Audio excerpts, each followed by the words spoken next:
संस्था आहे। मित्र हो, आज मी जो विषय घेतलेला आहे, यशवंतराव चव्हाण महाराष्ट्रातल्या राजकारणातलं एक सुसंस्कृत घराणं। या नावात घराणं हा जो शब्द आहे, हा शब्द मी परंपरा या अर्थाने घेतलेला आहे। एखादा माणूस असा असतो, हा घराणं शब्द जो आहे हा संगीताच्या परंपरेतला शब्द आहे। किराणा घराणं, अत्रौली घराणं, जयपूर घराणं असं म्हणतात। अपेक्षित असं असतं की घरंदाज म्हणजे अख्खी परंपरा स्वतःमध्ये सामावून घेणारा, त्याला आपण घरंदाज म्हणतो। त्या अर्थाने यशवंतराव घरंदाज होते। पण यशवंतराव नुसते परंपरा स्वतःत सामावून घेणारे या अर्थाने घरंदाज नव्हते, तर यशवंतराव अनेक अर्थानं आपणाला पाहत सांगता येईल की इतिहासामध्ये अनेक अर्थानं यशवंतराव हे एक श्रेष्ठ युगपुरुष होऊन गेलेले आहेत। एका बाजूनं ते परंपरा स्वतःत मुरवलेले होते, तर दुसऱ्या बाजूनं नवताही त्यांनी अंगात मुरवलेली होती। म्हणजे परंपरा आणि नवता यांचा एक आदर्श संगम म्हणजे यशवंतराव चव्हाण होते। मित्रहो, संगम हा शब्द यशवंतरावांचा अत्यंत आवडता शब्द होता।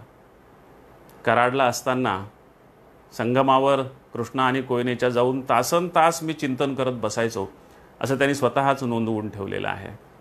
एका बाजूला संगमावर बसून चिंतन करणारा, काव्यात्मक कल्पना करणारा, आणि दुसऱ्या बाजूनं महाराष्ट्रातल्या नद्यांवर धरणं बांधणारा, अशा दोनही अर्थानं, म्हणजे एका बाजूनं परंपरा आणि दुसऱ्या बाजूनं नवता, म्हणजे संगमावर बसून चिंतन करणारा आणि नद्यांवर धरणं बांधणारा, अशी दोन्ही गोष्टी एकत्रित असणाऱ्या परंपरा आणि नवतेचा संगम म्हणजे यशवंतराव चव्हाण होते। त्यातही पुन्हा धरणं बांधली, नद्या अडवल्या, तर त्यांनी विठ्ठलाला सांगितले की देवा, तुझ्याकडे येणारी भीमा मी अडवली रे, पण मला माफ कर, पण मी ती फार चांगल्या ठिकाणी नेतो आहे। तुझा जो वारकरी आहे ना, त्याच्या शेतात मी तिला नेतो आहे। माझी इच्छा आहे की तू पण त्याच्या शेतात यावं आणि त्याचं शेत पिकवून द्यावं। म्हणजे हे असं परंपरेला घट्ट धरून पुन्हा नवतेच्या बाजूनं जाणारं असं हे त्यांचं जे वैशिष्ट्य आहे, हे वैशिष्ट्य आपणाला पाहायला मिळतं। म्हणून एका बाजूनं परंपरा आणि एका बाजूनं नवता असं त्यांच्या आयुष्याच्या संदर्भात आपणाला सांगता येईल। शरद पवार यांनी त्यांच्याविषयीचं एक विधान केलेलं आहे, ते फार महत्त्वाचं आहे। त्यांनी असं म्हटलेलं आहे की आयुष्यामध्ये फक्त ग्रंथ हेच धन मानायचं, ज्ञानाच्या रस्त्यानं जायचं, चारित्र्य उत्तम सांभाळायचं, शेवटच्या गरीब माणसाशी कायम सुसंवाद ठेवायचा, आणि राजकारण करीत असताना कटुता आणि आकस यत्किंचितही न ठेवता माणुसकीच्या भावनेनं राजकारण करायचं। या सगळ्यांचा समन्वय म्हणजे यशवंतराव चव्हाण, असं एक त्यांचं वर्णन केलेलं आहे शरद पवार, आणि ते अगदी योग्य आहे। यशवंतरावांचं मी काही तुम्हाला चरित्र सांगणार नाही, यशवंतरावांच्या राजकारणावरही मी भाष्य करणार नाही, कारण मी राजकारणाचा अभ्यासक नाही आणि मी त्यांच्या चरित्राचाही सखोल अभ्यासक नाही। मला चरित्र माहीत आहे, पण मी त्याचा सखोल अभ्यासक नाही। अधिकारवाणीनं त्यांच्या चरित्रावर बोलावं एवढा माझा अभ्यास नाही। आजच्या दिवसापुरतं मी व्याख्यान विषय मर्यादित करून घेतलेला आहे की यशवंतरावांच्या व्यक्तिमत्वाची जी सांस्कृतिक बाजू होती, ती सांस्कृतिक बाजू तुमच्यासमोर मांडायचं, हे मी आजच्या व्याख्यानाचं मुळामध्ये उद्देश ठेवलेला आहे। आणि म्हणून यशवंतरावांनंतर लिहिणारा आणि वाचणारा असा मुख्यमंत्री महाराष्ट्राला लाभला नाही, किंबहुना राजकारणी फारसा लाभला नाही। वाचनाचंच जर उदाहरण घ्यायचं झालं तर सुशीलकुमार शिंदे आणि यशवंतराव गडाख आणि आर पाटील अशी काही बोटावर मोजता येतील अशी उदाहरणं आहेत। पण महाराष्ट्राच्या आर्थिक, शैक्षणिक आणि सांस्कृतिक अशा गोष्टींचा पहिले मुख्यमंत्री म्हणून यशवंतरावांनी जो पाया घातला, तो एवढा मजबूत पाया होता की अजूनही त्यांच्या मार्गदर्शनाखाली हा महाराष्ट्र सुरू आहे आणि राज्यामध्ये वरच्या क्रमांकावर नेहमीच महाराष्ट्र राहिलेला आहे। त्याच्यामध्ये त्यांचा दृष्टिकोन आहे। पण आपणाला फक्त सांस्कृतिक बाजू पाहायच्या आहेत। त्यामुळे पहिले मुख्यमंत्री म्हणून शपथ घेतल्यानंतर या महाराष्ट्राचं सांस्कृतिक धोरण ठरवताना, आर्थिक धोरण ठरवताना, शैक्षणिक धोरण ठरवताना त्यांनी ज्या संस्थांची निर्मिती केली, त्या संस्थांच्यापैकी सांस्कृतिक संस्थांच्या निर्मितीच्या संदर्भात मी तुमच्याशी बोलणार आहे। त्याच्यामध्ये हे साहित्य संस्कृती मंडळ आहे, ज्याचं अध्यक्ष त्यांनी तर्कतीर्थ लक्ष्मण शास्त्री जोशी सारख्या माणसाला केलं, जे महात्मा गांधींचे स्वातंत्र्यपूर्व काळामध्ये धार्मिक सल्लागार होते. त्या तर्कतीर्थांच्या प्रकांड पांडित्याचा उपयोग या महाराष्ट्राला व्हावा म्हणून महाराष्ट्र राज्य साहित्य संस्कृती मंडळाची स्थापना करून यशवंतरावांनी तर्कतीर्थांना अध्यक्ष केलं. विश्वकोश निर्मिती मंडळ काही दिवसांनी पुन्हा त्यांनी स्थापन केलं, तेही तर्कतीर्थांच्याच हवाली केलं. लोकसाहित्य मंडळाची त्यांनी स्थापना केली होती. तुम्हाला माहीत आहे की विश्वकोश निर्मिती मंडळानं आतापर्यंत कितीतरी खंड विश्वकोशाचे प्रकाशित केलेले आहेत आणि महाराष्ट्राला जगाच्या तुलनेमध्ये अद्ययावत ज्ञान मिळवून देण्याचा प्रयत्न या विश्वकोशाच्या माध्यमातून झालेला आहे. सरोजिनी बाबर यांच्या अध्यक्षतेखाली सुरू झालेलं लोकसाहित्य मंडळ जे आहे, त्या लोकसाहित्य मंडळानं महाराष्ट्राच्या कानाकोपऱ्यातल्या लोकसाहित्याचं संकलन करून त्याचं प्रकाशन केलं. त्याचे 50 खंड 500 पानांचे प्रकाशित झालेले आहेत. सगळ्या महाराष्ट्राचं लोकधन लोकसंचित संकलित करण्याचा प्रयत्न या माध्यमातून यशवंतरावांनी केला आणि सरोजिनी बाबर ज्यांची यावर्षी शताब्दी सुरू आहे त्यांच्या हातामध्ये हा प्रकल्प देऊन त्या प्रकल्पाचं सुद्धा त्यांनी सोनं करून घेतलं. आपल्या बऱ्याच लोकांना माहीत नाही, साहित्य संस्कृती मंडळ अनेकांना माहीत असतं, विश्वकोश निर्मिती मंडळ अनेकांना माहीत असतं, लोकसाहित्य मंडळ अनेकांना माहीत नाही, ते आता बंद पडले. तसंच आणखी एक मंडळ होतं, ते म्हणजे विद्यापीठ ग्रंथ निर्मिती मंडळ. विद्यापीठ पातळीवर ज्ञानाच्या सर्व क्षेत्रातली, सर्व विषयातली, जगातली अद्ययावत पुस्तकं मराठीमध्ये यावीत म्हणून त्यांनी या विद्यापीठ ग्रंथ निर्मिती मंडळाची स्थापना केली होती. आणि वामन कृष्णाजी चोरघडेंसारख्या एका चौफेर विद्वान लेखकाच्या हातात हे मंडळ देऊन त्यांनी खूप उत्तम अशा ग्रंथांची निर्मिती केली होती.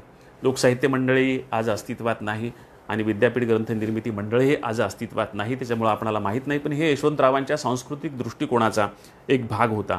पाठ्यपुस्तक निर्मिती मंडळ आपल्या सगळ्यांना माहीत आहे, त्याचीही सुरुवात यशवंतरावांनी केली. इतर राज्यामध्ये तेव्हा ती नव्हती. आणि लेखकांना राज्य पुरस्कार देण्याचीही सुरुवात यशवंतरावांनी त्यांच्या काळात केलेली आहे. इतर राज्यात असे उपक्रम तेव्हा सुरू नव्हते. महाराष्ट्राचे पाहून अनेक राज्यांनी असे उपक्रम सुरू केल्याचे संदर्भ आपणाला पाहायला मिळतात. यशवंतराव उत्तम लेखक होते. यशवंतराव हे कसे लेखक होते ते नासी फडके यांनी सांगितलेलं आहे की यशवंतरावांचं ललित वाङ्मय वाचत असताना ही एका प्रतिभावंत हातातली लेखणी आहे याची खात्री पटत जाते, असं नासी फडके यांनी म्हटलेलं होतं. विचारधारा, शिवनेरीच्या नौबती, सह्याद्रीचे वारे, युगांतर, भूमिका यासारखे त्यांचे जे भाषणांचे संग्रह आहेत, या भाषणांच्या संग्रहामधून आपल्या लक्षात येईल की त्यांनी या भाषणामध्ये सुद्धा लालित्य आहे. ऋणानुबंध, कृष्णाकाठ ही त्यांची ललित साहित्याची 2 पुस्तकं, विदेश दर्शन, शब्दांचं सामर्थ्य, विरंगुळा, विधिमंडळ आणि संसदेतली भाषणं ही काही त्यांची आणखी भाषणांची आणि पत्रसंग्रह आहेत. यशवंतरावांवर आतापर्यंत मराठी भाषेमध्ये शेकडो पुस्तकं लिहिल्या गेलेली आहेत. इतकी पुस्तकं अन्य कोण्याही राजकीय व्यक्तीवर लिहिल्या गेलेली नाहीत. हजारो लेख लिहिले गेलेले आहेत. शेकडो संपादकांनी त्यांच्या काळापासून त्यांच्यावर अग्रलेख लिहिलेले आहेत. यशवंतराव हा राजकारणामधला असा एकमेव राजकारणी माणूस आहे की ज्याच्यावर विद्वान आणि मान्यवर कवींनीही सर्वाधिक कविता लिहिलेल्या आहेत, ज्या आपण शेवटी थोडक्यात पाहणार आहोत. नव्या पुस्तकांची भर अजून त्यांच्या संदर्भात पडतच आहे. त्यांच्या दीक्षांत समारोहात देशभरातल्या विद्यापीठामध्ये त्यांनी केलेल्या भाषणांचं संकलन नुकतंच मागच्या वर्षी प्रकाशित झालं आणि त्यांच्या इंग्रजी दीर्घ मुलाखतीचं पुस्तक आधीच इंग्रजीत प्रकाशित झालं होतं, त्याचा मराठी अनुवाद देखील यावर्षी नुकताच प्रकाशित झालेला आहे. यशवंतरावांच्या आठवणीची अनेक संकलनं आहेत आणि यशवंतरावांच्या संकलनाची अनेक पुस्तकं निघत आहेत. प्रचंड वाचनवेड असलेला आणि फडक्यांपासून ते नामदेव ढसाळ महानोरांपर्यंत सगळी रेंज पकडणारा आणि सगळ्या जुन्या नव्यांचं साहित्य वाचणारा असा हा राजकारणातला माणूस होता. प्रवासात आणि विमानात सतत त्यांच्या बॅगमध्ये पुस्तकं असत, सतत त्यांच्यासोबत पुस्तकं असत आणि पुस्तकं वाचणं हेच त्यांच्या आयुष्याचं त्यांनी महत्त्वाचं काम ठेवलेलं होतं. पत्रलेखन त्यांचं प्रचंड होतं. त्यांच्या पत्रलेखनाचीच आतापर्यंत 3 मोठी पुस्तकं प्रकाशित झालेली आहेत. विदेश दर्शन, विरंगुळा, पत्रसंवाद ही 3 पुस्तकं.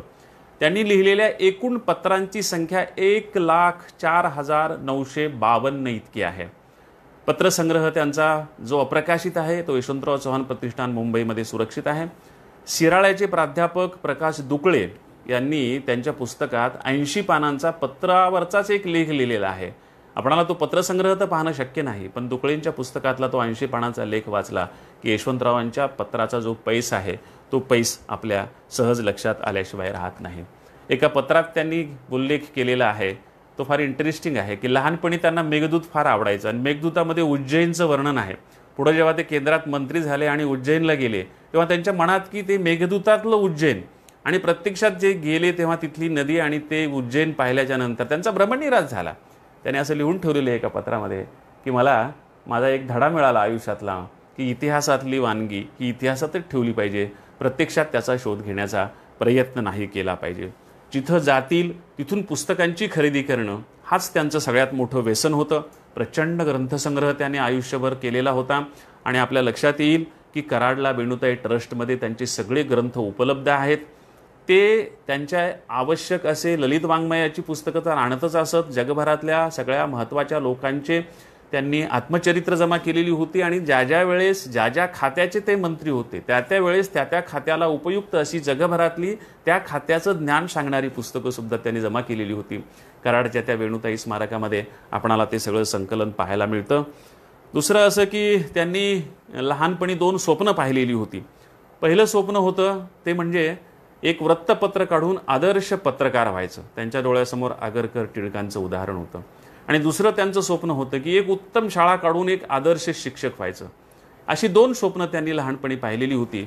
पण त्यांना या काळ जो होता, त्या काळाचे जे प्रश्न होते त्या प्रश्नांनी राजकारणात ओढून नेलं आणि तिथंही त्यांनी उत्तम राजकारणी होण्याचा आदर्श आपल्या डोळ्यासमोर निर्माण करून ठेवलेला आपल्याला पाहायला मिळतो.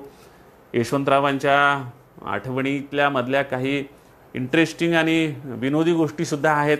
त्याच्यामध्ये एक महत्त्वाची गोष्ट तुम्हाला सांगण्यासारखी जी आहे ती अशी आहे, एकदा यशवंतराव गोव्यामध्ये कार्यक्रमाला गेले असताना त्यांचा परिचय करून देणाऱ्या माणसानं त्यांचा परिचय असं सांगितले की हे बाहेरील भानगडीचे मंत्री आहेत.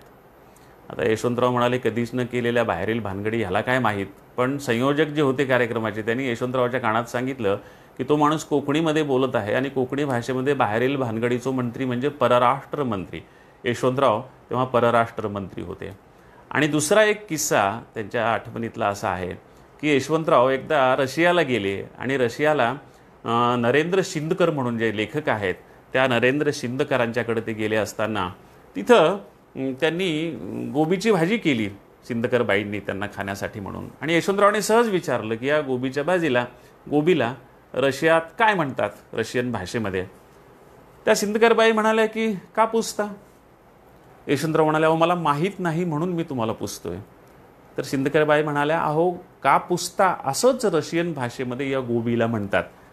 एकदा त्यांचा पुतण्या त्याला यशवंतरावांना पत्र लिहिलं आणि त्या पत्रात त्याने असं लिहिलं की आपल्या सगळ्या माम्या खुशाल आहेत. तेव्हा यशवंतरावाने त्याला उत्तर लिहिलं की मामी आणि माम्या, माम्या म्हणायची गरज नाही, एकवचनी ही मामीच आणि अनेकवचनी ही मामीच, मामी सगळ्या मामी खुशाल आहेत असंच लिहावं असा एक सुंदर उल्लेख त्यांच्या पत्रामध्ये आपणाला पाहायला मिळतो. यशवंतरावांचं वक्तृत्व हे अतिशय उत्तम वक्तृत्व होतं, प्रभावी वक्तृत्व होतं.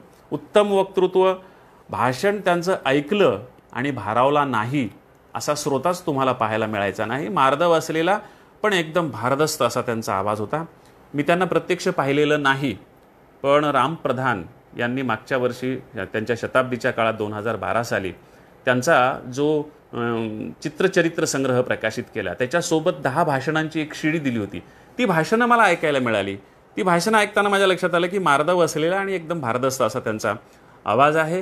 ही सगळी भाषणं ऐकत असताना माझं एक निरीक्षण असं माझ्या लक्षात आलं की यशवंतरावांच्या भाषणाचा प्रभाव शरद पवारांवर कमी आहे आणि तो विलासराव देशमुखांच्यावर जास्त होता. कारण विलासराव देशमुखांची भाषणं मी प्रत्यक्ष ऐकलेली होती पण यशवंतरावांची ऐकलेली नव्हती. यशवंतरावांची भाषणं जेव्हा रेकॉर्डेड ऐकली तेव्हा माझ्या लक्षात आलं की विलासरावांवर यशवंतरावांचा प्रचंड प्रभाव आहे. पण वक्तृत्वाचा प्रभाव जरी असला तरी यशवंतरावांच्या व्यासंगाचा प्रभाव नंतर आपणाला कुणावरही पाहायला मिळत नाही.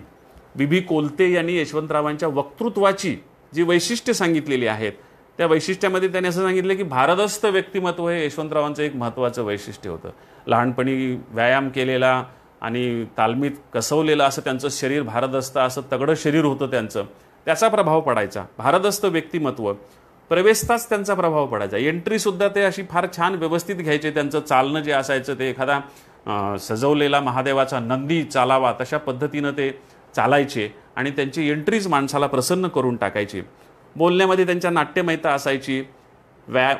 खुर्चीवरून उठून माईककडे येणं, माईकवरून बोलणं संपल्याच्यानंतर खुर्चीकडे जाणं, या प्रत्येक गोष्टीमध्ये त्यांची नाट्यात्मकता असायची. बोलण्यामध्ये अटपशीरपणा असायचा. असं गोष्टी बेल्हाळ फार बोलायचे नाहीत ते. लोक कंटाळतील असं तर कधीही नाही. पटकन बोलून आपले मुद्दे सांगून लोकांना खुश करून निघून जायचे. बोलताना समर्पक कथा सांगायचे, उपमा दृष्टांतांचा उपयोग करायचे, घरगुती काही आठवणी आणि गोष्टी उदाहरणं सांगायचे आणि एखादा मार्मिक विनोद सांगायचे. ही त्यांच्या वक्तृत्वाची काही महत्त्वाची वैशिष्ट्ये होते. विनायकराव पाटलांनी त्यांच्या वक्तृत्वाचं संपादन केलं होतं आणि विनायकराव पाटलांनी त्यांचं भाषण म्हणजे नाशिक परिसरात एकही भाषण त्यांनी सोडलं नव्हतं. त्याच्यामुळं त्यांनी जी भाष्य केलेलं आहे विनायकराव पाटलांनी, त्यांनी असं म्हटलेलं आहे की या माणसानं बोलत राहावं आणि आपण ऐकत राहावं असंच नेहमी वाटायचं. पहिल्या 10-12 वाक्यातच ते संपूर्ण सभा ताब्यात घ्यायचे. स्वतःचं घराणं निर्माण करणारी अशी त्यांची वक्तृत्वाची शैली होती आणि त्यांची भाषणं ही काळावर मात करणारी होती. अजूनही त्यांची भाषणं वाचावीशी वाटतात. 60 वर्षापूर्वीचं सह्याद्रीचे वारेसारखं त्यांचं भाषणाचं पुस्तक अजूनही आपणाला वाचावं वाटतं, पुन्हा पुन्हा वाचावं वाटतं. त्यांच्या शताब्दीच्या काळात ज्या नवीन पद्धतीनं ते पुन्हा प्रेझेंट केलं यशवंतराव चव्हाण प्रतिष्ठाननं, ते पाहिल्याच्या नंतर आणि त्याच्या आधीही ते आमच्या विद्यापीठामध्ये अभ्यासाला होतं. आम्ही विद्यार्थी असताना अभ्यासाला होतो. प्राध्यापक झाल्यावर आम्ही ते शिकवलेलं पुस्तक आहे. पुन्हा पुन्हा वाचावं असं इंटरेस्टिंग असे त्यांची ती भाषणाचं पुस्तक आपल्याला पाहायला मिळते. मी आधीही तुम्हाला सांगितलं की सह्याद्रीच्या नौबती, सह्याद्रीची वारे, युगांतर, भूमिका, विधिमंडळ आणि संसदेच्या भाषणातले अनेक खंड त्यांचे प्रकाशित झालेले आपल्याला पाहायला मिळतात. हे त्यांच्या वक्तृत्वाच्या संदर्भातलं माझं काही निरीक्षण. यशवंतराव चव्हाण आणि मराठी लेखक यांचं नातं फार होतं. यशवंतराव चव्हाणांच्या भोवती सतत लेखकांचा गोतावळा असायचा. त्या काळातले सगळे प्रतिभावंत आणि मोठे लेखक यशवंतरावांच्या संपर्कात असायचे. फडके आणि माधव जुलियन हे तर त्यांचे शिक्षकच होते. प्रत्यक्ष कॉलेजमध्ये त्या दोघांच्या हाताखाली यशवंतराव शिकलेले होते. त्याच्यामुळं नासी फडके आपला लाडका विद्यार्थी म्हणून नेहमीच त्यांच्यावर प्रेम करायचे. वि स खांडेकर हेही त्यांच्यावर खूप प्रेम करायचे. खांडेकरांचं प्रेम यशवंतरावांवर खूप होतं आणि यशवंतरावांचं प्रेम खांडेकरांच्यावर खूप होतं. यशवंत गिरीश हे त्यांच्या काळातले त्यांचे आवडते कवी होते आणि कवी यशवंतांना तर त्यांनी पुढं महाराष्ट्र कवी मुख्यमंत्री झाल्याच्या नंतर सन्मानच दिला. तो त्यांच्या मनातला त्यांच्याविषयीचा आदर होता, कारण त्यांना सुरुवातीपासून यशवंत आणि त्यांच्या कविता फार आवडायच्या. त्याच्यानंतर गदिमा आणि महानोरांना नंतर त्यांनी आपल्याला माहीत आहे की आमदारकी दिलेली आहे. प्रभाकर माचवे हे दिल्लीचे साहित्य अकादमीचे अध्यक्ष, त्यांनी एक आठवण लिहून ठेवलेली आहे की नेहरू गेल्यानंतर दिल्लीच्या सांस्कृतिक वातावरणात जी एक पोकळी निर्माण झालेली होती, ती पोकळी कोण भरून काढेल असं दिल्लीच्या सगळ्या सांस्कृतिक क्षेत्रातल्या लोकांना वाटत होतं. पण ती पोकळी भरून काढण्याचं महत्त्वाचं काम यशवंतराव चव्हाणांनी केलं, समर्थपणे केलं आणि त्याचा साक्षीदार मी आहे असं प्रभाकर माचवे यांनी स्वतः लिहून ठेवलेलं आहे.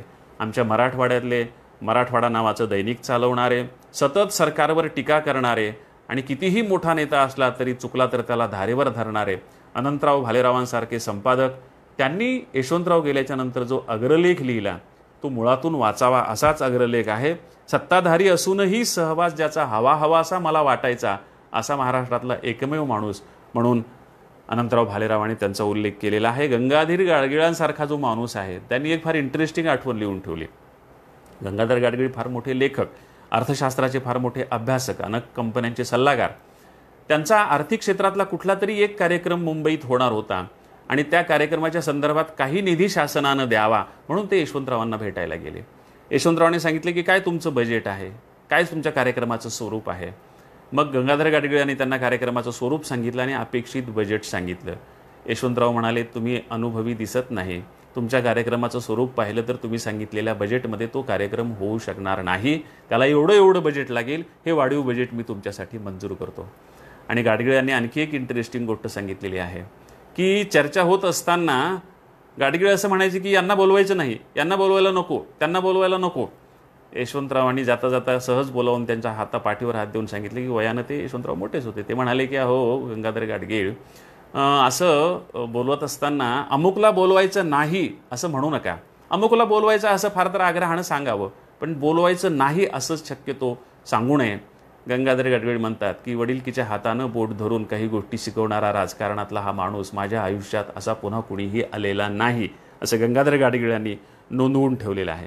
केज पुरोहितासारख्या माणसांनी कोणत्याही गटावर महाराष्ट्रात अन्याय होणार नाही याची सतत काळजी घेणारा, याची सतत दक्षता घेणारा असा माणूस म्हणून यशवंतरावांचा खास उल्लेख केलेला आहे. यशम जोशींची आठवण अशी आहे की गांधीवधाच्या काळात ब्राह्मणांची घरं जाळल्या गेल्याच्या नंतर ब्राह्मणांना घरं बांधायला म्हणून सवलतीच्या दरात यशवंतरावांनी कर्ज दिली होती. आणि यशवंतरावांनी जी कर्ज दिली ती कर्ज फेडताना आणखी काही सवलत देता येईल का अशा प्रकारची विनंती करायला ब्राह्मण मंडळाची माणसं यशम जोशीकडे गेली. यशम जोशी म्हणाले चला आपण यशवंतरावांच्याकडे जाऊ. आणि मग यशम जोशी यशवंतरावांच्याकडे गेल्याच्या नंतर यशवंतराव म्हणाले ठीक आहे, काय विचार करता येईल ते मी पाहतो. आणि त्यांनी नंतर आपल्या अर्थमंत्र्याला बोलावून चर्चा करून ही सगळी कर्ज माफ करायला सांगितली. तो आठवण आवर्जून यशम जोशी यांनी सांगितलेली आहे. आणि सीमेवरच्या लोकांना त्यांना आत्मिक बळ देण्यासाठी ऑर्केस्ट्रा वगैरे सारखे कार्यक्रम ठेवण्याच्या ऐवजी मराठी लेखकांना घेऊन यशवंतराव चव्हाण गेले होते ते संरक्षण मंत्री असताना. हे आपणाला आवर्जून लक्षात घेण्यासारखी गोष्ट आहे. त्यांनी पुलंना नेलं, त्यांनी माडगुळकरांना नेलं, त्यांनी पोभा भावेंना नेलं आणि हे सगळं आपण पाहत असतो. फडके त्यांची फार सुंदर लेख लिहिला यशवंतरावावर, पण त्यांनी एक महत्त्वाची आठवण अशी लिहून ठेवलेली आहे की यशवंतरावांचं पडलेलं भाषण आणि यशवंतरावांचा फसलेला लेख माझ्या पाहण्यात नाही. नासी फडकेंसारखा प्रतिभावंत लेखक हे लिहून ठेवतोय, हे महत्त्वाचं आहे. बी कोलते, नाधो महानोर, अरुण शेवते, लक्ष्मण माने ही सगळी शेवटपर्यंत त्यांच्या भोवतीचा लेखकांचा हा गोतावळा. लक्ष्मण माने यांनी तर फारच सुंदर आठवणी, महानोरांनी आणि लक्ष्मण मानेंनी यशवंतरावावर आठवणींची स्वतंत्र पुस्तकं लिहिलेली आहेत. लक्ष्मण माने यांनी असं लिहून ठेवले की यशवंतराव चव्हाण मला जेव्हा माझं नाव घेऊन हाक मारायचे, लक्ष्मण असं जेव्हा म्हणायचे, तेव्हा माझ्या अंगावर शहारे उभे राहायचे. कायम गावदरीत वावरणारा, लहानपणापासून लक्षा याच्याशिवाय दुसरी हाक मी स्वतःविषयी कुणाची ऐकलेली नाही. अशा अवस्थेत ज्या प्रेमानं, ज्या आपुलकीनं, ज्या मार्दवतेनं, ज्या भरलेल्या आवाजाने यशवंतराव मला हाक मारायचे तेव्हा माझ्या अंगावर अक्षरशः शहारे यायचे. राम प्रधान, राम खांडेकर आणि राम जोशी हे यशवंतरावांचे फक्त सचिव नव्हते, हे तिघजण लेखकच होते. आणि यशवंतरावांच्या आयुष्यातले हे 3 राम आहेत. राम प्रधान जे नुकतेच गेलेले आहेत, राम जोशी आणि राम खांडेकर. ह्या 3 राम, त्यांच्या नावात राम होता, पण हे यशवंतरावांचे एकनिष्ठ हनुमंत होते. आणि महाराष्ट्रातच नव्हे देशात असं आपण फार कमी पाहिलंय की पीएननी आपल्या नेत्यावर पुस्तकं लिहिलेली आहेत. या तिघांनीही, राम प्रधान, राम खांडेकर आणि राम जोशी या तिघांनीही 4-5 पुस्तकं यशवंतरावांवर लिहिलेली आहेत. फार आत्मीयतेनं संकलनं प्रकाशित केलेली आहेत आणि यशवंतरावांच्या संदर्भामध्ये खूप लिहून ठेवलेलं आहे. हे 3 राम हे यशवंतरावांच्या आयुष्यातले राम होते, हेही आपण लक्षात घेतलं पाहिजे. यशवंतराव आणि कविता यांचाही संबंध मला तुम्हाला आवर्जून सांगितला पाहिजे. यशवंतराव जेव्हा आपल्या आजोळी देवराष्ट्रेला होते आणि विद्यार्थी होते तेव्हा त्यांना मेघदूत अभ्यासाला होतं. उन्हाळ्याच्या सुट्टीमध्ये छानपैकी सोनहिरा नदीच्या काठी आमराईमध्ये कोकिळेच्या आवाजात आपण ते मेघदूत कसं पाठ करायचो त्याची फार सुंदर आठवण त्यांनी लिहिलेली आहे. जे मी तुम्हाला सांगितलं की पत्रात नंतर मेघदूताचा संदर्भ उज्जैनला त्यांना दिसला नाही. डोंगर, रान, संगम ह्या त्यांच्या आवडत्या जागा होत्या आणि तुम्हाला माहिती आहे की ह्या कवींच्या आवडत्या जागा असतात. सुरुवातीच्या काळात एक खंडकाव्य लिहिण्याचा त्यांनी प्रयत्न केला होता. त्या खंडकाव्याची सुरुवातीच्या 2 ओळी त्यांनी मुद्दाम कुठंतरी लिहून ठेवलेल्या आहेत की आकाशी फुलबाग तारका चंद्र ही सुमे, आकाशी फुलबाग तारका चंद्र ही सुमे, स्रवतो रसतो त्यांचा चंद्रिका मजला गमे. असा फार सुंदर संदर्भ आपणाला तिथं पाहायला मिळतो. स्वतःच अनुष्टुभ वृत्तामध्ये मी हे लिहिणार होतो असं लिहिलेलं आहे. म्हणजे त्यांना वृत्तांची पण जाण होती. जी वृत्त असतात ती वृत्त पण त्यांना माहीत होती, त्याची जाण होती आणि वर ज्या ओळी उचल्यात त्याच्यामध्ये करेक्ट असं त्यांनी ते वृत्त वापरलेलं आपल्या लक्षात येतं. त्या वृत्ताची पण त्यांना जाण होती जी त्यांनी तिथं व्यक्त केलेली आहे. गिरीश आणि यशवंत यांच्या खंडकाव्याचा त्यांच्यावर प्रभाव होता. त्यांना ते खंडकाव्य लिहायचं होतं. ग्रामीण जीवनातून, खेड्यातून आलेला, स्वातंत्र्य संग्रामाच्या चळवळीनं भारावलेला असा एक तरुण आणि त्याची ती प्रेमकथा आणि त्याचं ते खंडकाव्य त्यांना लिहायचं होतं, पण ते लिहिलं गेलं नाही. लिहिलं असतं तर एक अप्रतिम खंडकाव्य मराठीला आणि महाराष्ट्राला मिळालं असतं. शालेय जीवनामध्ये यशवंतराव चव्हाण मेळ्यासाठी पदं लिहित असत आणि त्या पदांच्या मधून त्यांची कविता फुलत असे असा उल्लेख त्यांच्या मित्रांनी करून ठेवलेला आहे. एका ठिकाणी यशवंतराव चव्हाणाने असं म्हटलेलं आहे की व्यास वाल्मिकी नसते तर रामकृष्ण कुठं असते. हे जर कवी नसते तर जगाला रामकृष्ण माहीत झाले नसते. म्हणून कवीचं जे महत्त्व आहे ते पटवून देण्यासाठी कुठंतरी त्यांनी हे आवर्जून उल्लेख केलेला आहे. अभिरुची टवटवीत असणारा हा माणूस होता. मी तुम्हाला आधीही सांगितलं की रवी किरण मंडळाच्या काळात ज्याची अभिरुची घडलेली होती तिथून पुढं 60 वर्ष महाराष्ट्रात लिहिल्या गेलेल्या सगळ्या कवितेला भिडण्याची अभिरुची त्यांनी स्वतःमध्ये विकसित केलेली होती. म्हणजे एका बाजूनं रविकिरण मंडळ आणि दुसऱ्या बाजूनं नामदेव ढसाळ ते नाधो महानोर इथपर्यंतचा मराठी कवितेचा प्रवास मधले सगळे कवी, कुसुमाग्रज असतील, मर्ढेकर असतील, करंदीकर असतील, इंदिरा संत असतील. परवा मी इंदिरा संतांच्या सुनबाई वीणा संत यांनी लिहिलेलं त्यांचं एक आत्मकथन वाचत होतो. त्याच्यात इंदिरा संत ह्या सतत यशवंतरावांविषयी कशा बोलायच्या ते त्यांनी आवर्जून लिहून ठेवलेलं आहे. ह्या सगळ्या लोकांना यशवंतरावांचा लळा होता. कदाचित यशवंतरावांची आणि इंदिराबाईंची भेटही झालेली नसेल, पण त्यांच्या चर्चेमध्ये यशवंतराव होते की त्यांच्या सुनबाईंनी आवर्जून लिहून ठेवलेलं आहे. ऋणानुबंध ह्या त्यांच्या पुस्तकाची, ललित लेखांच्या पुस्तकाची जी अर्पण पत्रिका आहे ती अर्पण पत्रिका म्हणजे मला एक साक्षात कविताच वाटते. आपण ती आवर्जून पाहावी.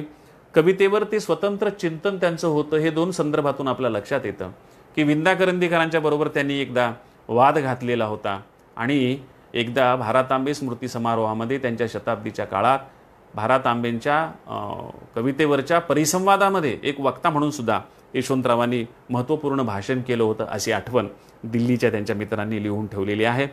अमृता प्रीतमची एक अप्रतिम आठवण आहे. ती आठवण अरुण शेवते यांना अमृता प्रीतम यांनी सांगितलेली होती. ते अरुण शेवते यांनी लिहून ठेवलेले आहे की एकदा अरुण शेवते अमृता प्रीतमकडे गेले असताना यशवंतरावांचा विषय निघाल्यावर अमृता प्रीतमनी त्यांना असं सांगितलं की अहो तो फार महत्त्वाचा आणि चांगला माणूस आहे, त्याचं काय कविता प्रेम. अरुण शेवते म्हणाले की तुम्हाला कसं काय त्यांचं, तुमची कधी भेट झाली होती काय. तर त्या म्हणाल्या माझी भेट नाही झाली पण त्या माणसाचं कविता प्रेम मला माहीत आहे. शेवते म्हणाले कसं काय. तर त्या म्हणाल्या की एकदा मी मुंबईला कविता वाचनाच्या कार्यक्रमासाठी गेलेली होती, कवी संमेलनासाठी. त्या कार्यक्रमाला यशवंतराव आलेले होते पण ते समोर नाही बसले, मागच्या रांगेत बसलेले होते. कारण त्यांना उठून मध्येच दिवाळी विमान गाठायचं होतं आणि म्हणून समोर बसलं आणि उठून गेलं तर ते कार्यक्रम डिस्टर्ब होईल, त्यांना अडथळा होईल म्हणून ते मागच्या रांगेत बसले आणि त्यांचा वेळ झाल्यानंतर ते निघून गेले. आपल्यामुळं कार्यक्रमात अडथळा होऊ नये, कलावंताला अडथळा होऊ नये याची यशवंतराव किती काळजी घेत असत याची एक सुंदर आठवण भीमसेन जोशी यांनी लिहून ठेवलेली आहे. की भीमसेन जोशींचं गाणं ऐकण्यासाठी ते समोर बसलेले असताना कार्यकर्ते मध्ये मध्ये येऊन त्यांच्या कानात बोलत होते. तेव्हा त्यांनी सगळ्यांना झापून सांगितलं की याच्यानंतर कुणीही इकडं यायचं नाही, कार्यक्रम सुरू असताना मध्ये डिस्टर्ब करायचा नाही. हे स्वतः भीमसेन जोशी यांनी त्यांच्या आठवणीमध्ये लिहून ठेवलेलं आहे. तर तसा डिस्टर्ब होऊ नये त्या कवी संमेलनात कवींना म्हणून मागच्या लाईनमध्ये बसले आणि यशवंतराव निघून गेले.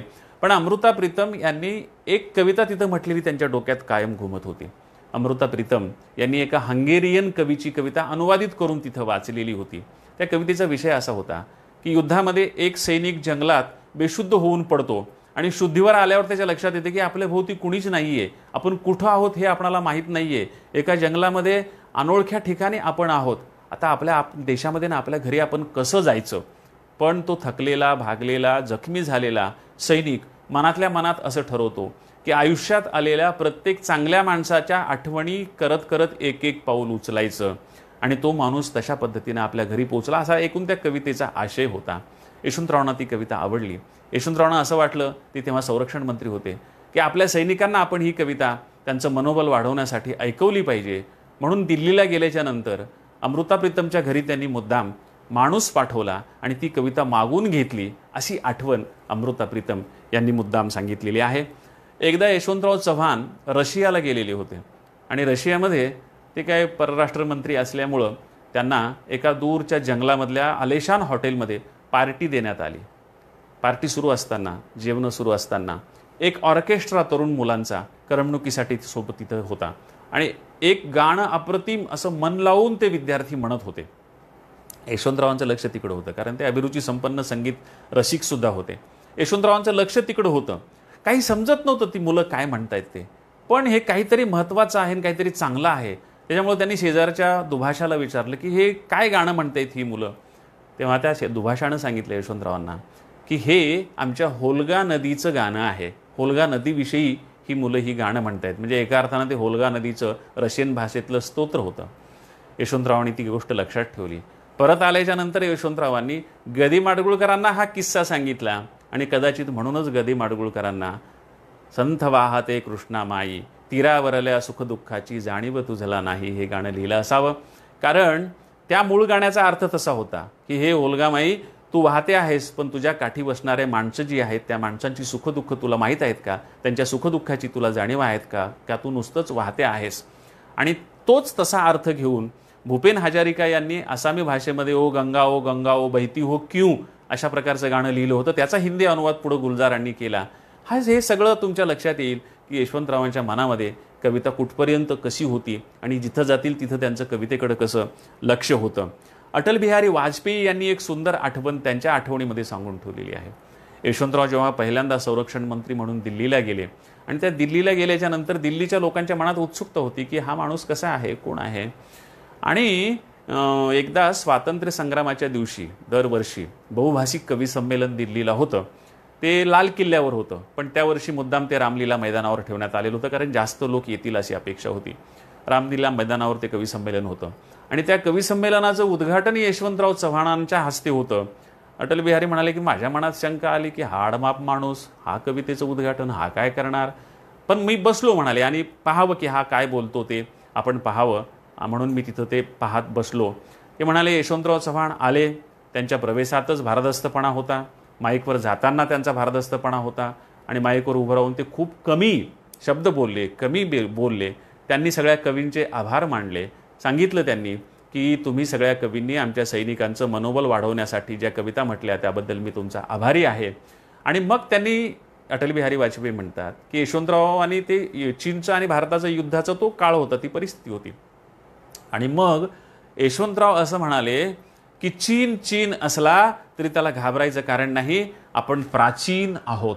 आणि प्रचंड मोठा टाळ्या वाजल्या त्या रामलीला मैदानावर आणि यशवंतरावांनी दिल्ली जिंकून घेतली असा उल्लेख अटल बिहारी वाजपेयी यांनी त्यांच्या आठवणीमध्ये केलेला आहे. मग त्यांनी सांगितलं की यशवंतराव चव्हाण हे किती सुसंस्कृत होते आणि पुढं त्यांच्या सुसंस्कृतपणाचा पदोपदी आम्हाला कसा प्रत्यय आला ते. शेवटच्या काळात यशवंतराव चव्हाण जास्तीत जास्त कवितेचीच पुस्तकं वाचायची अशी आठवण मुद्दाम खांडेकर या त्यांच्या सचिवांनी लिहून ठेवलेली आहे. अरुण शेवते यांनी एक फार जिव्हारी लागणारी अशी आठवण लिहून ठेवलेली आहे की शेवटचा काळ होता, त्यांचा पडता काळ होता. दिल्लीला खासदार होते फक्त, ते केंद्रात मंत्री वगैरे नव्हते. आणि त्यावेळेला अरुण शेवते भेटायला गेले आणि त्यांनी पाहिलं की यशवंतरावांचा वैभवाचा काळ असताना या बंगल्यामध्ये या परिसरामध्ये प्रचंड गर्दी असायची आणि आज एकटेच एका झाडाखाली एका खुर्चीवर यशवंतराव चव्हाण पेपर वाचत बसलेले आहेत. अरुण शेवते गेल्याच्या नंतर ते फार अस्वस्थ झाले, त्यांना राहावलं नाही. ते म्हणाले काय हो, मी मागच्या वेळेस आलो तेव्हा इथं किती वैभव आणि किती माणसं तुम्हाला भेटायला येत होती, किती गर्दी येत होती आणि आज कोणी दिसत नाही. यशवंतराव चव्हाण तेव्हा जे बोलले ती एक कविताच होती. यशवंतराव चव्हाण म्हणाले, अरुण, या झाडाखाली मी जे बसलेलो आहे ना, ह्या झाडाला जर पाया असते ना तर हे झाड देखील माझ्या घराच्या कंपाऊंड वॉलमध्ये थांबलं नसतं. त्यांच्या मनातली व्यथा, त्यांच्या मनातली वेदना आणि त्यांच्या मनातली कविता अशा रूपानं प्रगट झाली हे मी मुद्दाम तुम्हाला सांगतो. मित्रहो, शेवटचा टप्पा आहे तो म्हणजे यशवंतरावांच्या संदर्भातल्या मराठीतल्या महत्त्वाच्या कवींनी लिहिलेल्या कवितांच्या काही ओळी मी तुम्हाला म्हणून दाखवतो आणि मग मी माझं बोलणं थांबवतो. मित्रहो, यशवंतराव चव्हाण यांच्या संदर्भात अनेक कवींनी कविता लिहून ठेवलेल्या आहेत, पुष्कळ कविता लिहून ठेवलेल्या आहेत. अगदी कुसुमाग्रजांसारख्या कवीनं सुद्धा कविता लिहिलेली होती, ज्यांना ज्ञानपीठ मिळालं. त्यांच्या एका कवितेमधल्या ओळी आहेत. यशवंतरावांचं काम आणि कर्तृत्व पाहून त्यांनी 2 ओळी लिहिल्या होत्या की नव्या जीवनाचा नाद मला ऐकू येत आहे, नव्या जीवनाचा नाद मला ऐकू येत आहे, लक्ष शून्यातून काही श्रेय आकारत आहे. राजा बडे सारख्या कवीने एक फार दीर्घ कविता यशवंतरावांवर लिहिलेली आहे. पण तुम्हाला हे माहीत आहे का की राजा बडे हा फार मोठा कवी, गीतकार, त्यांची फार मोठी प्रसिद्ध गीतं आहेत. त्यांचं एक गाणं फारच गाजलेलं आहे आणि ते लोकगीताच्या वळणाचं आहे, भावगीत नाही आहे, पण ते भावगीतकार म्हणून प्रसिद्ध होते. त्यांचं एक जे गाणं आहे की गरजा महाराष्ट्र माझा, जय जय महाराष्ट्र माझा, हे राजा बडे यांनी लिहिलेलं गाणं आहे. शाहीर साबळे यांनी ते गायलेलं आहे आणि श्रीनिवास खळे यांनी ते म्युझिक दिलेलं आहे. त्या गाण्यामध्ये एक ओळ आहे पहा की दरी दरीतून नाद गुंजला महाराष्ट्र माझा, दिल्लीचेही तख्त राखितो महाराष्ट्र माझा. हे गाणं एका अर्थानं महाराष्ट्राचं गाणं होतं, हे गाणं एका अर्थानं यशवंतरावांचं गाणं होतं. त्या राजा बडेंनी एक दीर्घ कविता लिहिली, ती मी तुम्हाला नंतर त्यातला काही भाग वाचून दाखवणार आहे. नादो महानोरांसारख्या कवींनी लिहून ठेवलं होतं की तुझी साध तुझे आशीर्वाद प्राणांचे दुवे मिळवीत गेले, तुझी साध तुझे आशीर्वाद घरभर दिवे लावून गेले. तुम्हाला माहीतच आहे की यशवंतरावांचं आयुष्य उभं करण्यात महानोरांचं आयुष्य उभं करण्यात यशवंतरावांचा किती मोठा वाटा आहे. फमू शिंदेसारख्या कवींनी लिहून ठेवले की भोगले नाही चुकांचे शाप असा कोण आहे, आला नाही वाट्यास विलाप असा कोण आहे.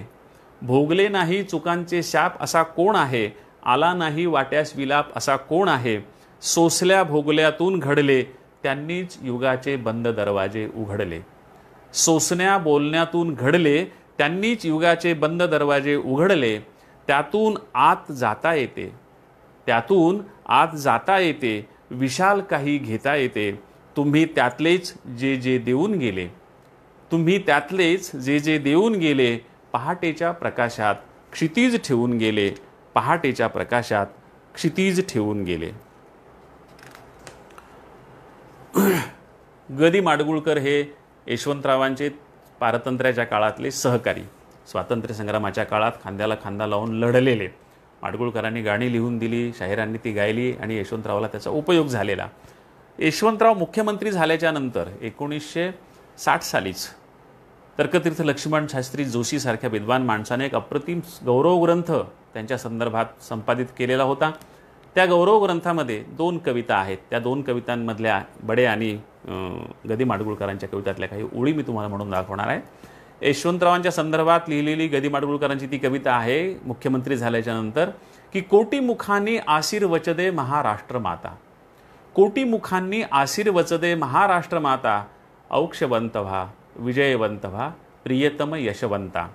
तुमच्या लेखी नगरी नगरी देव राष्ट्र होई. यशवंतरावांचं गाव तेच तुमचा का सगळा महाराष्ट्र आता तुम्हाला ते गाव झालेलं आहे. तुमच्या लेखी नगरी नगरी देव राष्ट्र होई. घराघरातून उभ्या ठाकल्या वरद विठाबाई. स्वस्ती वांछितो जनपुरुषोत्तम उंचावून शता. कोटी मुखांनी आशीर्वचदे महाराष्ट्र माता. औक्षवंत व्हा, विजयवंत व्हा, प्रियतम यशवंता. सह्याद्रीच्या शिखरी उठतो स्वायं 7 पुड्याच्या कड्यात घुमती त्याचे पडसाद. सह्याद्रीच्या शिखरी उठती स्वायंभवनाद. 7 पुड्याच्या कड्यात घुमती त्याचे पडसाद. अजात शत्रू आज लाभला आम्हा राष्ट्रनेता. शिवस्मृतीची शाल अर्पिती लोक लोकमान्या.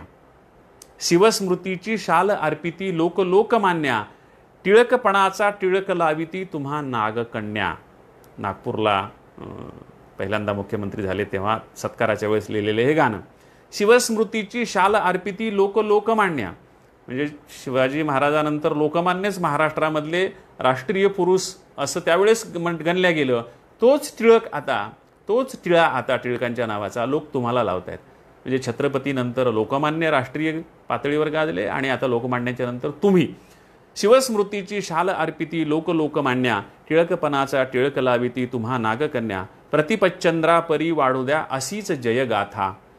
औक्षवंत व्हा, विजयवंत व्हा, प्रियतम यशवंता.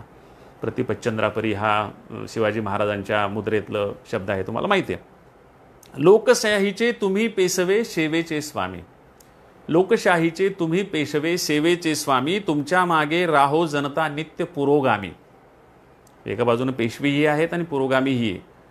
लोकशाहीचे तुम्ही पेशवे सेवेचे स्वामी. तुमच्या मागे राहो जनता नित्य पुरोगामी. समर्थ हो महाराष्ट्र हा भारतभूमी त्राता. औक्षवंत व्हा, विजयवंत व्हा, प्रियतम यशवंता. कोटी मुखानी आशीर्वचदे महाराष्ट्र माता. कोटी मुखानी आशीर्वचदे महाराष्ट्र माता. यानंतर राजा बढे यांची कविता आहे आणि ही फार अप्रतिम कविता आहे. संस्कृत प्रचूर शब्द आहेत पण यशवंतरावांच्या व्यक्तिमत्वाचा प्रत्येक पैलू त्यांनी त्यांच्या कवितेमध्ये घेतलेला आहे. आनंद कांतारीचा कर्मयोगी समर्थास वंदा निखंदा कुणी. आनंद कांतारीचा कर्मयोगी समर्थास वंदा निखंदा कुणी. आम्हाला भला कर्षकांच्या कुळीचा महाधोरणी धूर्त लोकाग्रणी. आम्हाला कर्षकांच्या कुळीचा म्हणजे शेतकऱ्यांच्या कुळातून आलेला महाधोरणी धूर्त असा लोकाग्रणी नेता सापडलेला आहे. त्याच्यामुळे आता आम्ही निश्चिंत आहोत. सोडून सीमा ही सोडीन सीमा तुझे शांती सौजन्य गंगाजळ. सोडून सीमा ही सोडीन सीमा तुझे शांती सौजन्य गंगाजळ. खेळी तुझी खास मारील बाजी दिशे राज काजात बुद्धिबळ. कसी मोहरी हालवावी खुबीने करायास प्यादी वजीरा शह.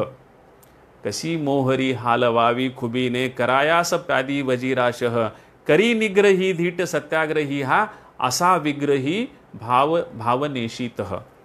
कळे बोलताना मराठी मनाची स्मितातूनही निश्चयी अस्मिता. तुमचं स्मितच मराठी माणसाच्या अस्मितेसारखं आम्हाला जाणवतं. कळे बोलताना मराठी मनाची स्मितातूनही निश्चयी अस्मिता. भासेतली लाघवी मार्दवी खोच वाणीतली सौम्य तेजस्विता. दोन्ही गोष्टी होत्या. भासेतली लाघवी मार्दवी पण खोच वाणीतली सौम्य तेजस्विता. फुकाचे नशे शब्द चांचल्य येथे. उगाच बडबड नाही करत तुम्ही, फार बोलत नाही, जास्त बोलत नाही. फुकाचे नशे शब्द चांचल्य येथे घुमे नाद झंकार वीणारव. तुमचं बोलणं म्हणजे विणेचा झंकार असतो. म्हणून घुमे नाद झंकार वीणारव. निघे अर्थ गंभीर संत प्रवाही मनोमंथनातुनी वाक्पाटव. अर्थ गंभीर आणि संत असं तुमचं बोलणं. निघे अर्थ गंभीर संत प्रवाही मनोमंथनातुनी वाक्पाटव. विजिगूष कर्तृत्व ती स्नेहवृत्ती सहिष्णू मनोभाव संवाहना. विजिगीषु कर्तृत्व ती स्नेहवृत्ती सहिष्णू मनोभाव संवाहना. विषारी विरोधास मोडून नांगी तुझे युक्ती चापल्य मोही मना. जे विरोधक आहेत त्या विरोधकांना जवळ ठेवायचं, फक्त त्यांची विषारी नांगी आहे तेवढी मोडून काढायची. विषारी विरोधास मोडून नांगी तुझे युक्ती चापल्य मोही मना. कला नृत्य संगीत काव्यादिका भारती संस्कृतीला मिळे मान्यता. साहित्यिका पंडिता बुद्धिमंता तुझ्या कारकिर्दीत ये मान्यता. नवे तेज घेई आता रंगभूमी पहा तिचा वाढता लौकिक. रसास्वाद घेऊन या तू रसज्ञा करी सत्कवीचे सकौतुक. सांभाळ आता पुढे एकलव्या प्रशंसियेच्या या कृपा संकटा. प्रशंसा हे एका अर्थानं कृपा असती पण संकट असतं. सांभाळ आता पुढे एकलव्या. तुला हे सगळं एकटं सांभाळायचं आहे. प्रशंसेशिया त्या कृपा संकटा. गुरु दक्षिणेला तुझ्या विक्रमाचा नको देऊ कापूनिया अंगठा. तू गुरुनिष्ठ आहेस हे मला माहीत आहे. नेहरूंच्या विषयी कदाचित हा संदर्भ असावा, पण अंगठा देण्या इतका गुरुनिष्ठ होऊ नकोस. गुरु दक्षिणेला तुझ्या विक्रमाचा नको देऊ कापूनिया अंगठा. जाणीव ठेवा सुतानेच सुनता नभावी शिवाच्या अहोभूषणा. नवे ज्ञान विज्ञान ते शक्तिशाली हवा शस्त्र संभार संरक्षणा. अहोभाग्य हे भारताचे ठरावे करावे महत्कार्य पुण्यासह. अहोभाग्य हे भारताचे ठरावे करावे महत्कार्य पुण्यासह. आशीष लाभो प्रतापी शिवाचा धुरीणा तुला खड्गहस्तासह. आशीष लाभो प्रतापी शिवाचा धुरीणा तुला खड्गहस्तासह. अशी ही राजा बढे यांची कविता. आणि आता शेवटची कविता मीच माझी लिहिलेली आहे. यशवंतरावांवर माझ्या 2 कविता आहेत, पण त्यातली एक छोटी जी कविता आहे ती मी म्हणून दाखवतो आणि थांबतो. 1984 साली जेव्हा यशवंतरावाचं निधन झालं तेव्हा मी काहीतरी BAच्या वर्गात वसमतच्या बहिर्जी स्मारक महाविद्यालयामध्ये होतो. यशवंतराव गेले हे आम्हाला माहीत नव्हतं. त्या दिवशी गावाकडंच होतो मी आणि गावाकडं रान धुनकारलेलं दिसू लागलं. वडिलांना मी विचारलं की असं रान धुनकारलेलं का दिसते, तर वडील म्हणाले की कुणीतरी पुण्यवान माणूस मेला असावा तेव्हा असं सगळं रान धुनकारलेलं असतं. रान धुनकारतं पुण्यवंत माणूस मेला की. आणि त्या कल्पनेला अनुसरून मी तेव्हा शेतामध्ये कविता लिहिली. आणि दुसऱ्या दिवशी पेपरमध्ये आलं की यशवंतराव चव्हाण यांचं निधन झालेलं होतं आदल्या दिवशी. आणि मग माझ्या लक्षात आलं की यशवंतराव चव्हाण हे नाव माहीत नसतानासुद्धा माझी ही कविता आपोआपच यशवंतराव चव्हाण यांच्या संदर्भातली होऊन गेली होती. माझ्या पहिल्या पीक पाणी या कविता संग्रहामध्ये ती कविता आहे. ती कविता म्हणतो आणि थांबतो. आपण सगळ्यांनी मला जो प्रतिसाद दिला त्याबद्दल सगळ्यांचे मनपूर्वक आभार मानतो. शेवटची कविता सादर करतो आणि थांबतो. गेला पुण्यवंत आत्मा माय धुनकारल रान. गेला पुण्यवंत आत्मा माय धुनकारल लान. वाऱ्यानया लावलया अवकाळी येडगान. गेला पुण्यवंत आत्मा माय धुनकारल रान. वाऱ्यानया लावलया अवकाळी येडगान. कोण गेला पुण्यवंत माय गाव चुलबंद. कोण गेला पुण्यवंत माय गाव चुलबंद. रडू रडू गावकरी डोळे झाले लालबुंद. रडू रडू गावकरी डोळे झाले लालबुंद. कोण गेला पुण्यवंत माय रीत झालं गाव. कोण गेला पुण्यवंत माय रीत झालं गाव. भरल्या गावात आता नुसते भले भले राव. भरल्या गावात आता नुसते भले भले राव. कोण गेला पुण्यवंत झाडा झुडपाला दुःख. कोण गेला पुण्यवंत झाडा झुडपाला दुःख. भर दिवसा दाटला गाव शिवारी काळोख. भर दिवसा दाटला गाव शिवारी काळोख, भर दिवसा दाटला गाव शिवारी काळोख. नमस्कार.